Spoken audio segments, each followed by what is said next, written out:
If you feel like you're ready to try multiple adjustment layers, I'm going to approach that idea in this tutorial.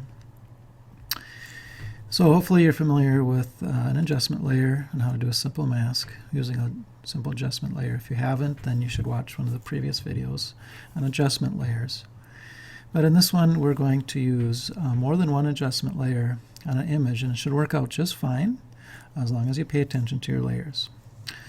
Notice I have a duplicate layer, and I would like to use levels and hue and saturation in a black and white adjustment layer on this image. First we'll do levels. Levels is this one right here.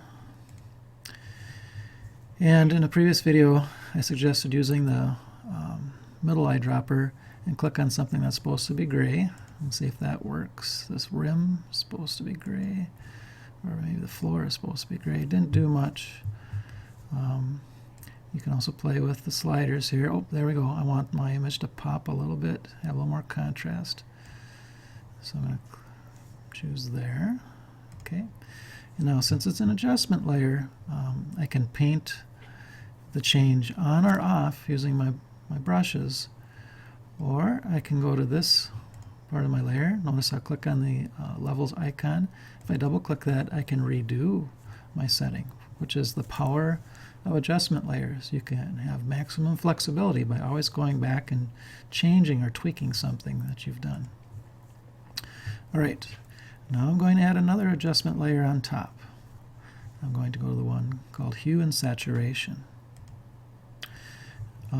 The purpose of this, I would like to change the color of the car. Maybe I'm making a slide where my colors are primarily green or a different color. This is more a turquoise, so I need something to match more closely with something I'm using on another project. So I can change the hue of the car by just sliding this.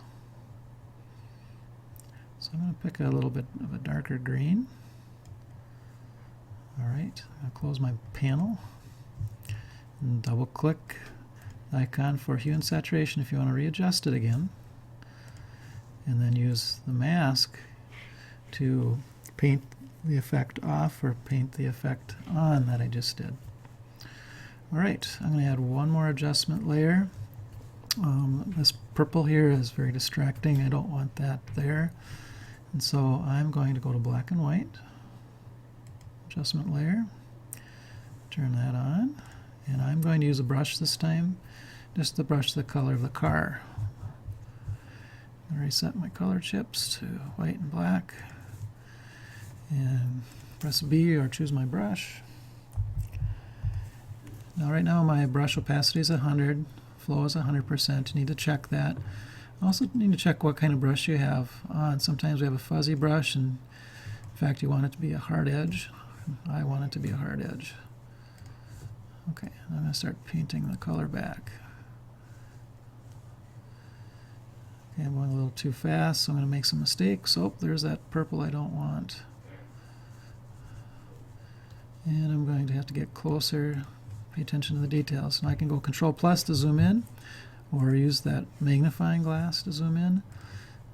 I'm going to zoom in this area, press my space bar to get to the move tool.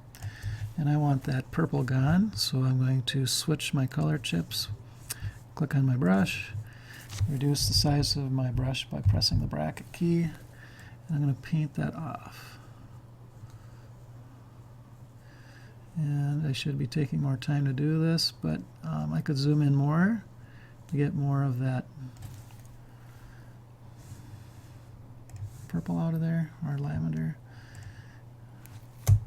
Get a little bit closer yet. Yeah, it takes a little bit of time.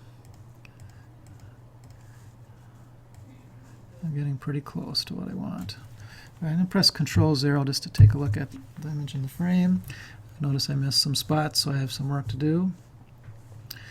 But that's how you use multiple adjustment layers. And the reason to use adjustment layers is you have maximum flexibility. You can go back to change. I could change the color into a blue instead, for instance, by clicking on the hue and adjustment Or I could change the levels to make it maybe pop a little bit differently. I'll get a different effect. So we'll give that a try using multiple adjustment layers. You should be just fine if you pay attention to your layers.